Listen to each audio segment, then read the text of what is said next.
The Guild is Maximum Lawyers' community of legal entrepreneurs who are taking their businesses and lives to the next level. As a Guild member, you'll build relationships, be held accountable, and learn strategies specifically designed to get you unstuck and accelerate your plan for growth. Members are also granted exclusive access to masterminds hosted around the country. Our next event is coming up, and we're heading to Scottsdale, Arizona. There's something truly magical about the power of these in-person connections where real-time breakthroughs happen. Picture this. You're surrounded by like-minded law firm owners tackling your business and mindset challenges together. The energy is electric, the insights are transformative, and the results are game-changing. Investing in yourself is the best decision you'll ever make. The knowledge, strategies, and breakthroughs you'll gain are priceless assets that will supercharge your practice and propel you forward. Join the Guild and secure your ticket to Scottsdale at the best possible price by visiting maxlawevents.com. In today's episode, we're sharing a presentation from MaxLawCon 2021. Keep listening to hear Craig Goldenfarb as we share his talk, How I Grew to 70 Employees So I Could Spend My Time However I Want. You can also head to the Maximum Lawyer YouTube channel to watch the full video. Have you grabbed your ticket to this year's conference? If not, head to maxlawcon2022.com to get yours today. Now, to the episode. Run your law firm the right way. This is the Maximum Lawyer Podcast. Your hosts, Jim Hacking and Tyson Mutrux. Let's partner up and maximize your firm. Welcome to the show. So my wife was at my last speech last week, and it was the first time she saw me speak for 10 years. And she said, next week at this conference, you got to wear a suit. If you know my wife, please don't tell her that I didn't wear a suit. So, when you ask for closing argument time and the judge says, how much time do you want? You say, I'd like 2 hours for closing argument. And the judge says, well, you got 20 minutes? Well, that's how I feel right now, because I got 2 hours of crap that I'm trying to squeeze into 20 minutes. So good luck to me. So 1982, I'm 12 years old. Don't do the math, please. Don't do the math. 1982, I'm 12 years old, and my mom was a criminal defense attorney in Florida. My mom was a badass bitch. Criminal defense attorney, went to law school in the 1960s, taught at Harvard Law. First woman professor at Harvard Law. Taught legal research and writing with Alan Dershowitz. I grew up with that as a mom. Badass bitch, I'm telling you. But the one thing was interesting is she was so frickin' smart. I grew up with her and she had no friends. She didn't make any money. They wouldn't put her in front of her criminal defense clients because she was a New Yorker with a typical New York attitude and thought she was smarter than everybody. So that's the mom I was raised with. 1982, she argues in front of the Florida Supreme Court. She takes little Craig. I'm 12. I watch her argue, and it's on some post-conviction relief issue where it was a coerced confession. And in 1982, the case law had not been decided yet on coerced confessions in Florida. I'm 12. I had no idea what was going on. But my mom gets up to the podium, 1982. Very, very rare to have a woman lawyer arguing an appellate brief in Tallahassee, Florida in 1982. The Chief Justice of the Florida Supreme Court asks her a question. And my mom, God bless her soul, gives the hand before the hand was a thing. Says, Judge, that was a dumb question. I was 12. I realized, Mom, I think you made a mistake. I didn't tell her that. I was 12. But I realized at that point that my brilliant mom, who I'd always put on a pedestal, and who was always so smart, that there was a reason that I would say that she kind of failed as an attorney. Because what she didn't realize was that no matter how smart you are, no matter how educated you are, that you got to figure out how to run a business and how to be a nice person. So after 15 years of therapy, getting over my mommy issues, I realized that I had to start a firm where I could be a good person and run a good business, because my mom did not know how to run a good business. And I think I succeeded. My mom passed away 15 years ago, so I have no idea. So that was part of the therapy. So I started a firm, and the goal in the firm was to form a wonderful place to work where people actually liked their boss. I didn't want to be what my mom was. She was super smart. But if I asked you all here in the room, who here is really smart? Everybody would raise their hand. But really smart lawyers don't necessarily succeed. Look at my mom. She never earned more than 50 grand. 50 grand, ever. And she was brilliant. She was never allowed to see clients. So I vowed when I was 12, I'm not going to be that. So what I built, my marketing director called these my brag slides, so I'll try to get through them. I've had my own firm for 20 years. So that's quite a while. I'm only 32 years old, so it's amazing, right? So I've had my own firm for about 20 years. You know, like a lot of you who do PI, car accidents, premises liability, nursing home neglect, negligent security, and then my niche, liability for sudden cardiac arrest in public places. I niche that across the United States, especially in casinos. It's kind of funny, we got a casino here we're in. If you have a heart attack here, they got cameras all over the place and they got AEDs all over the place. I don't know if you've seen the defibrillators on the walls, like in airports, but there's a case if you die of a sudden cardiac arrest in a public place. So that's what I've niched across the country. I opened my firm September 13th, 2002 with one employee, Debbie, who just retired last year, was with me my entire career. And now, 20% growth a year in profits, and 11 lawyers and almost 70 staff. So that's, I guess, brag slide number one. Please pardon that, I didn't do it. I also started a charity which is in conjunction with my niche. So as I did my niche, which is heart attacks in public places for lack of defibrillator, I realized a lot of children were dying on sports fields. Children, 10,000 a year. Die in the United States on sports fields of an undiagnosed heart condition. And if you get an AED to someone within 3 to 4 minutes, they're going to live. And that was pretty sad to me because I started handling those cases over and over again. So I founded a charity where we give away defibrillators for free to youth sports clubs. So was that a form of marketing? I guess so. Did it really come from my heart? Absolutely. But I'm in every soccer club, every lacrosse club, every baseball club with a free defibrillator in my entire county. I also coach other attorneys on how to run their firms from a business perspective because that kind of is my specialty. I haven't touched a case in 10 years. As Joey said, I'm a recovering trial attorney. So you're supposed to say, we love you, Craig.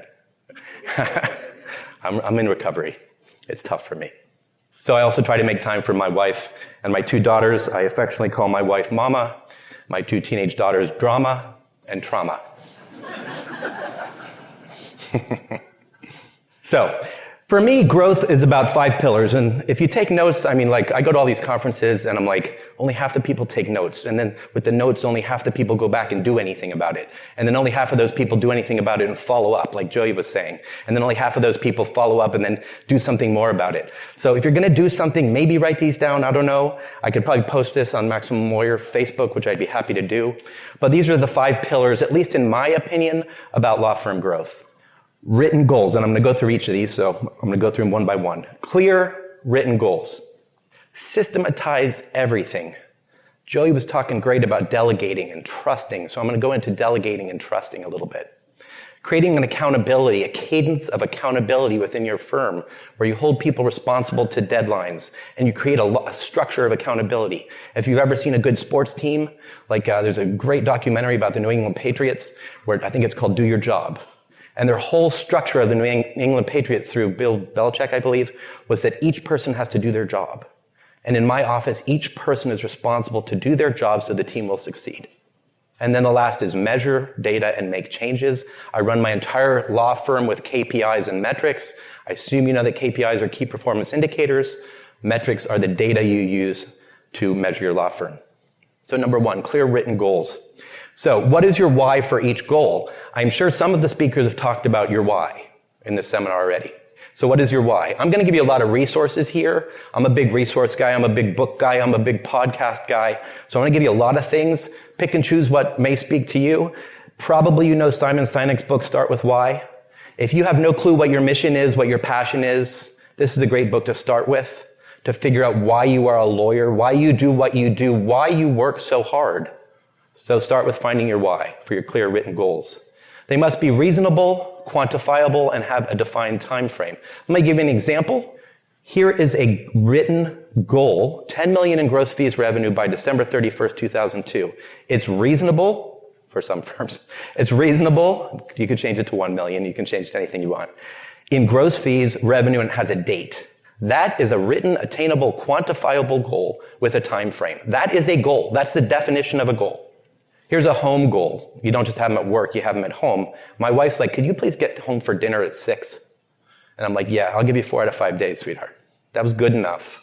At a certain point, it was good enough. So I had to get home at 6. That's a written, quantifiable, hopefully attainable goal at home. So you can have goals in certain systems. They're called rocks. Different books, different systems call them different things. Written, attainable goals.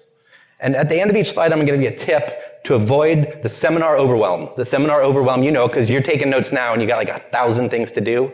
And you're like, Jesus, how am I going to do any of these things because you got 1,000 things to do? So the way I avoid overwhelm when I go to a seminar is maybe create one goal for the week or one goal for the month, one for the quarter, maybe one large goal for the entire year. A large goal for the entire year could be gross fees of X dollars by the end of the year. A goal for the week could be home at 6 o'clock for dinner 4 days in the week. Write them down. And you've heard other speakers talk about the neuroscience of the likelihood of you doing a goal or committing to a goal if you get it out of your head and onto paper. And it's not typing it, by the way. There's actually neuroscience that shows the physical act of handwriting it leads to more success than typing it, believe it or not. So as old school dudes who don't type everything and actually still have a yellow pad, write it down.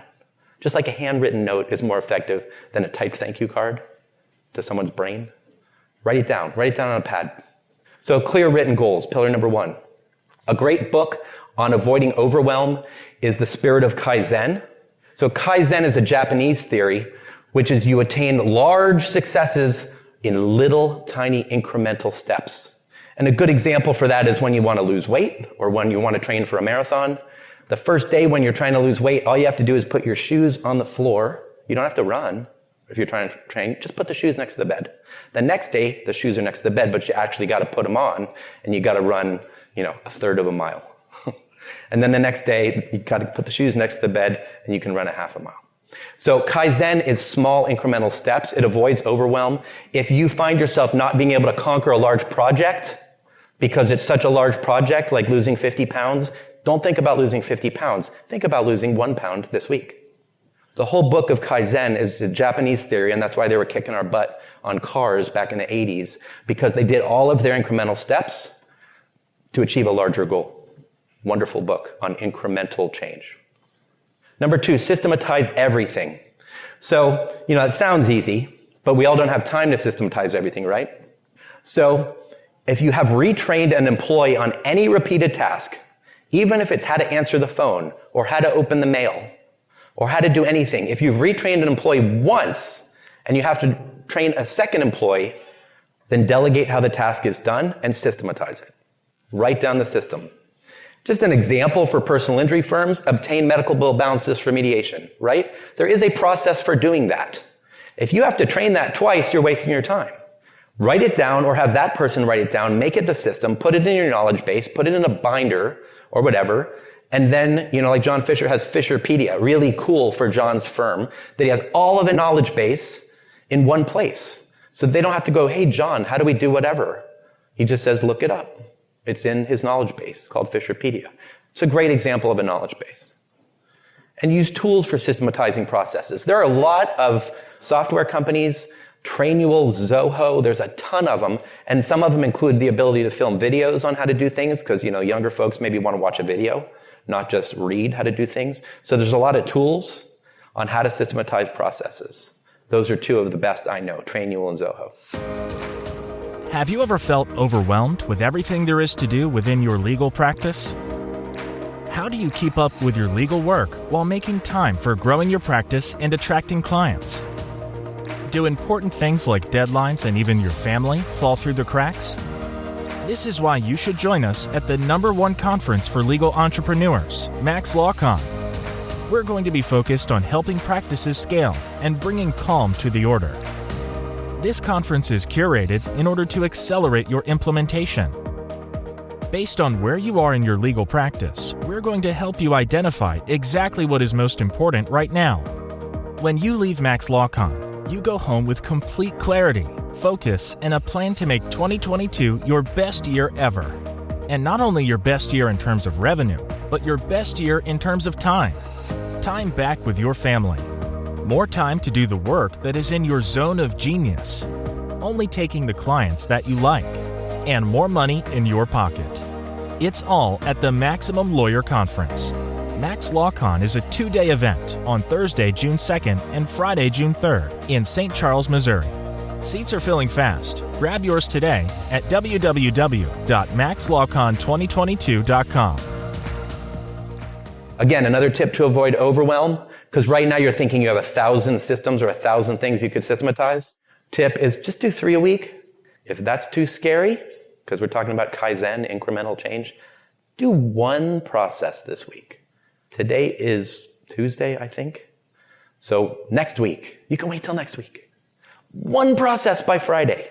That's not that hard. That's like putting your running shoes next to the bed when you're training for a marathon. You don't even have to put them on. Just put the running shoes next to the bed. 1 process. Can you commit to doing 1 process by next Friday? And then you'll find you'll kind of get addicted. You're like, cool, that saved me some time. Maybe I'll do another one by the following Friday. And then once you get rolling and it becomes a habit, you've got 100 processes documented. If you don't systematize your stuff, you are never growing. Because you got to keep retraining every time you have a new employee. You're not going to grow. Number 3, delegate. Joey was talking about, I love Joey's analysis, which is, this trust seesaw, he called it. It's wonderful. And the trust seesaw is all based on fear. Joey touched on it, that our failure to delegate is based purely on your amygdala, the part of your brain that operates on fear. Fear they're going to screw it up. Fear you're the only person who can do it. It's all based on fear. And Joey touched on that brilliantly last speech, that our failure to delegate is based 100% on fear. But if you move it from the amygdala to the prefrontal cortex, and you think about, and you move it to the reasoning part of the brain, and you move it to how to delegate and why you should delegate, you can actually delegate. I'm a micromanager, I'm type A, I'm OCD. I assume some of you share those personality traits, or maybe all of you share those personality traits, right?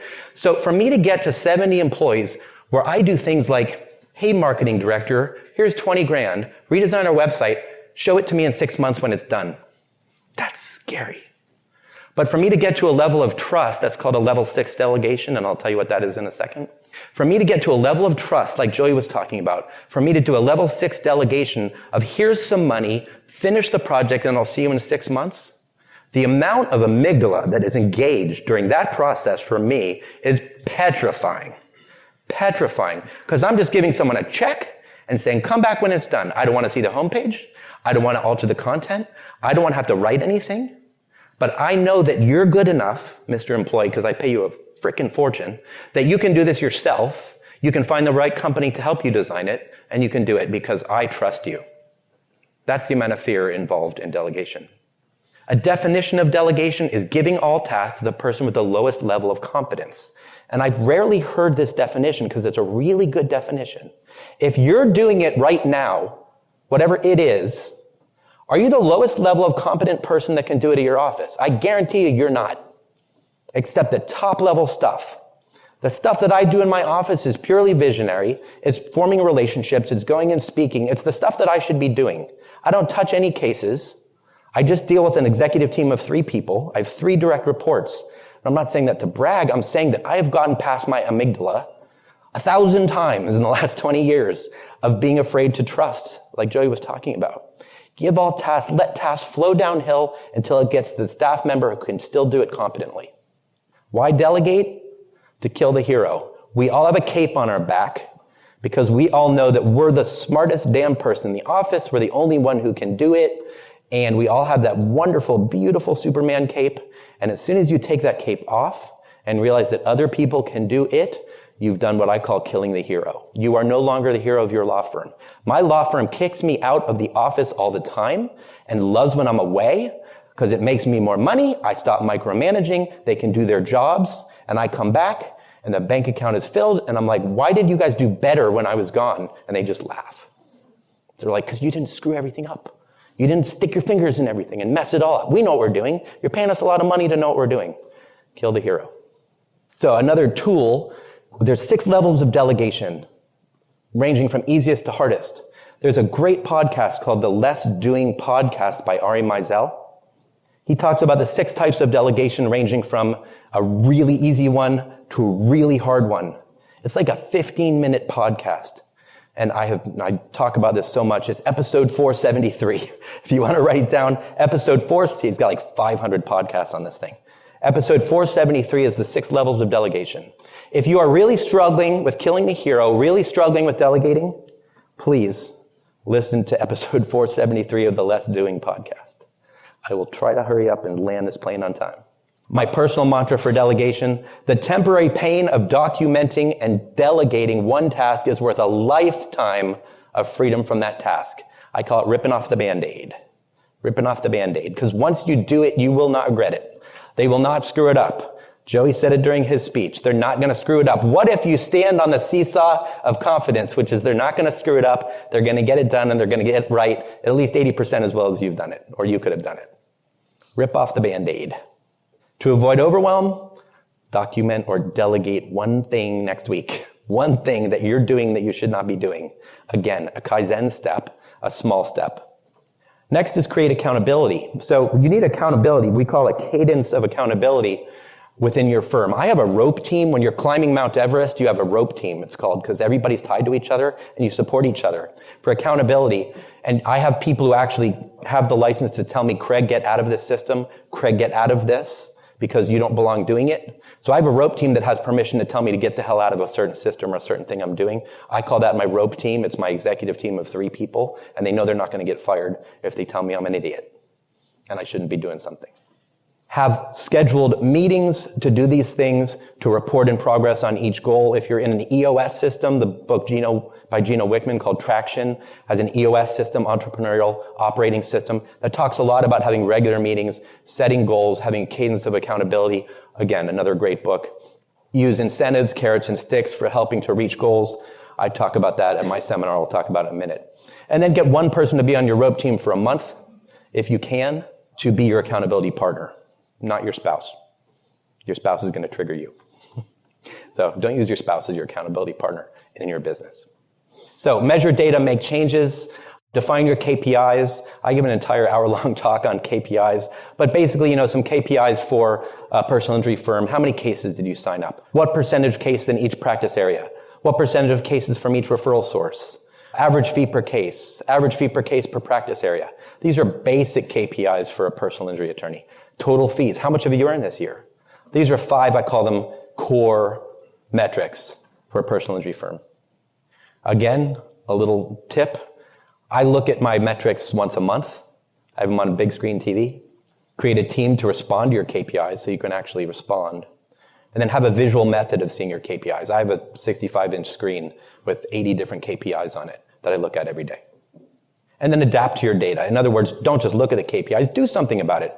This is, how many percent cases in my office that are car accidents? 59.5%. Premises is 19.9%. So if you ask me how much your practice is car accidents, I know. It's 60%. I know that I do 20% slip and falls. And then you see the rest of the breakdowns. This is one of my cards, one of my KPIs in my office. You should know this stuff.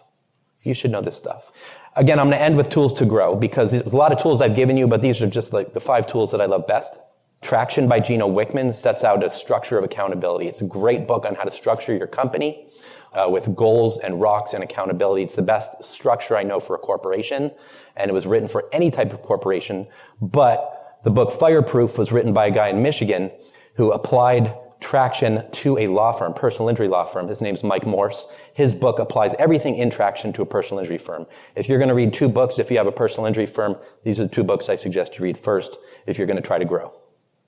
4 Disciplines of Execution, amazing book, talks about scoreboarding and accountability. This is how I have big whiteboards, I guess you call them, from Office Depot, all over my office, where we keep all the metrics with marker, and we show all the teams how they're doing. And it leads to the gamification of all your metrics, which makes it fun. For Trust, The 5 Dysfunctions of a Team by Patrick Lencioni, talking about how to grow leaders, how to build leaders, how to take your paralegal and make her or him into a leader, so then you can have a leadership team as you grow. 4 best books I've ever read that have helped me with my law firm. Awesome books. Next one, if you don't know what your employee's love language is, I don't know how many of you have read The 5 Love Languages of People, but then there's a sequel, The 5 Languages of Appreciation in the Workplace. We ask all of our employees to identify what their love language is, whether it's money, vacation time, praise, etc. And once we know, then we can please them accordingly, because some people don't care about money, they care about time off. Some people care about time off, but they really want praise. So if you know your love language of your employees, you can really help build your firm. And then giftology, I give a lot of gifts to referral sources. This is like a 40-page book. It's literally a 30-minute read talking about the best ways to give gifts to your referral sources. Seriously, it takes 30 minutes to read, but gives you brilliant ideas. And then I also work with and I coach at a company called Atticus, which is in Orlando. You may have heard of it. Largest coaching company in the United States for lawyers. And those are a lot of the books from Atticus. If you want any other information about Atticus, just type in Atticus coaching. You'll get a ton of information. I teach for them. I've been a student of them for 20 years. So my last thing is I just squeezed into 25 minutes. Sorry, I went over, a whole day seminar. So I have a whole day seminar, April 7th in New York. And this seminar is a full day of looking under the hood of my law firm. I'm very transparent, as you can see. Why? Because it's fun. I like giving. I like sharing. I had a great mentor. I want to pay it forward. So I am totally transparent about all metrics of my firm, how I do everything for an entire day in New York on April 7th, 2022. There's the website. For any of you who know John Fisher, who's sitting here in the front, he does his seminar, the Mastermind Experience, the next day at the same hotel. So if you want to get a 2-for-1, you do Thursday with me, Friday with John, stay the weekend, see a couple Broadway shows with your spouse or significant other. It's going to be a great weekend. It's going to be fun. So you go to 2 seminars, you get to write it off, and you get to see a couple shows. So the way John and I back-to-back it, we always make it in a fun city, 2 cool seminars with different structures, and then you can have fun with your spouse or significant other. So I hope you go to the website. I hope you'll attend my seminar. You get to hear me blather on for a whole day. But you also get to hear my office administrator, who manages 70 employees, and she used to work for Disney World. So she makes my office the happiest place on earth to work. She's great. And then you hear my marketing director, who's been with me for years and years, also talk for a few hours. So great seminar. I'd love to see it, both of them. And thanks for letting me go over. Thanks for listening to the Maximum Lawyer Podcast. To stay in contact with your hosts and to access more content, go to MaximumLawyer.com. Have a great week and catch you next time.